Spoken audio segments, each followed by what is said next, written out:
Welcome back to DC Silver Age Storytime, and today's story comes from Adventure Comics number 324, published in September 1964, with story by Edmond Hamilton and art by John Forte.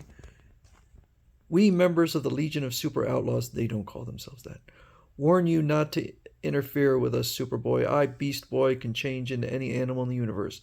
I, Evolvo Lad, can evolve into a future being with a brain more super than Brainiac's. When I change into Gas Girl, not even your mighty strength can hold on to me. How can anyone stop these criminal legionnaires? The powers of their other members are even more terrific. I think this is a great cover. I really like this cover. And I was looking forward to reading this one because I'm so intrigued, although I have read it before. Mighty are the powers of the Legion of Superheroes, but at last they meet their match. Out of distant space come 5 superpowered young people with a strange history, and when fate pits them against the Legionnaires, the superheroes meet defeat in their battle with the Legion of Super-Outlaws. These super-outlaws, we can't stop them. They're too much even for Superboy. So we open up with the Legion of Superheroes, and a crowd is gathered around them, and one of the people says, "Those cheering fools don't dream that soon I'll destroy their precious Legion." So this fellow is Marsden King. So he is the brother of Jungle King, which I've done a video on. Jungle King was a Legion applicant who was rejected and went on an absolute tear. So I always figured he was called Jungle King because he was like the king of the jungle, but apparently King is his last name. So this is his brother who wants revenge. Now the Legion had nothing to do with his death, technically. It was his own hubris, but Marsden King wants revenge. So he spots this planet called Lalor. And apparently there was a nuclear or an atomic accident that gave 5 infants superpowers. And boy, did they give him some. Now, I think that is a kind of a lazy backstory. But wait till you see their powers. This is Beast Boy, not the other Beast Boy. This is. I'm not sure which Beast Boy came first, actually. But they pretty much have the same powers. Although this Beast Boy is not green. I'll become one of the strangest animals, the Gurn, to show you. So he can transform into any animal. And unlike Chameleon Boy, he gets the strength of whatever animal he becomes. Then we have Gas Girl. As Vapor, Gas Girl can go anywhere. Gas can go. Now, okay, and her powers are beyond that. That's one of her powers, is to become kind of immaterial and gas-like, but you'll see that she does more than that. Evolvo Lad, who has the power of going backwards or forward in evolution. I'll go a little backward to demonstrate. So he can become an ape, but, well, we're not going to see his other power yet. And this is Life Lass, who can transform any inanimate object into a living thing by willing it. And so she takes this table and turns it alive. See, it's alive. I'll now return the living table to its original inanimate state. That is crazy. And then we have, by far, the most powerful. This is Duplicate Boy, who doesn't look like a boy. He looks like a man, but whose power is the most unusual of all. He can duplicate exactly the superpower of anyone else. Show them duplicate. So it may be hard to figure out what's going on here, but basically we see he's becoming this creature, then gas, then the ape, and then making the chair animate. So he can do anything. I read an article saying that he is arguably the most powerful character from the 30th century. These youngsters with their unique powers could upset my reign as dictator of Lalor. They must be banished from our world forever. So they banish these 5, which is, I mean, I guess they're being kind because they probably could defeat the entire planet. Either you leave Lalor in that experimental high-speed starship, or your families, okay, so that's why, will go to prison for life.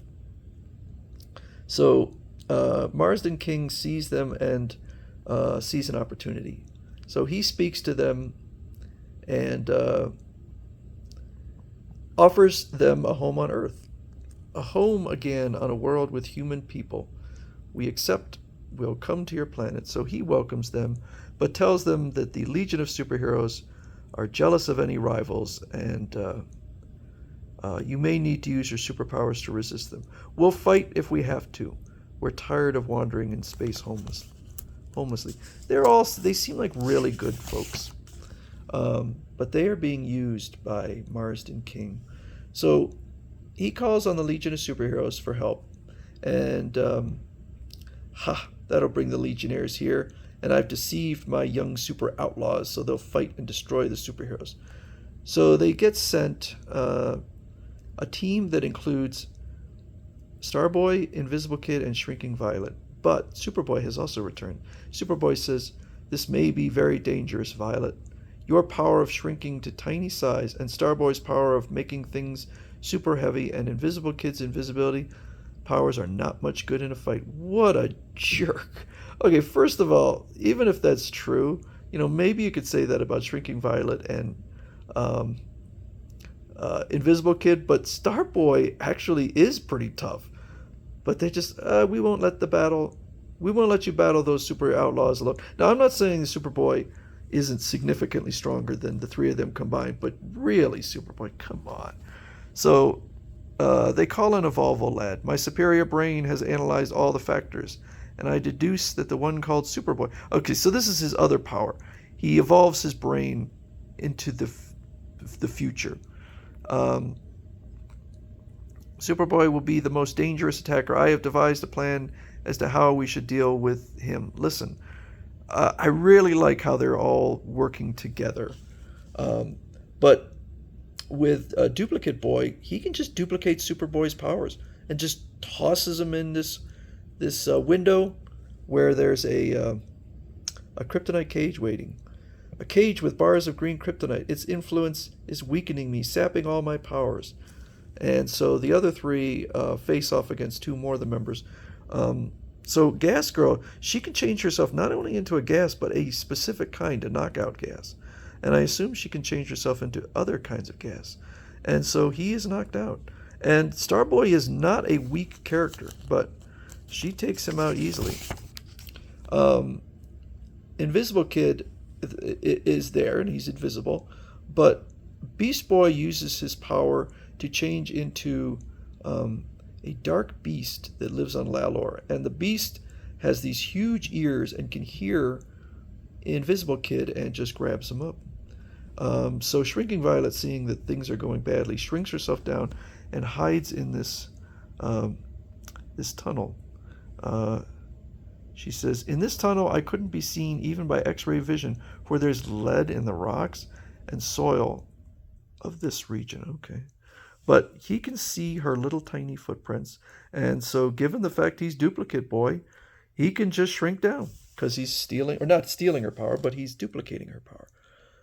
She's attacked by a weasel. In my tiny present size, it's more terrible than a lion, and it's coming towards me. So Duplicate Boy uses some twigs, and I just lighted by duplicating Superboy's heat vision, scaring the creature back. Let's get out of here. Now, I don't know why he just doesn't use Superboy's super strength and knock this creature out, but you can see that he's able, not only can he duplicate powers, but he can duplicate multiple powers at one time. And I don't know what the limit is.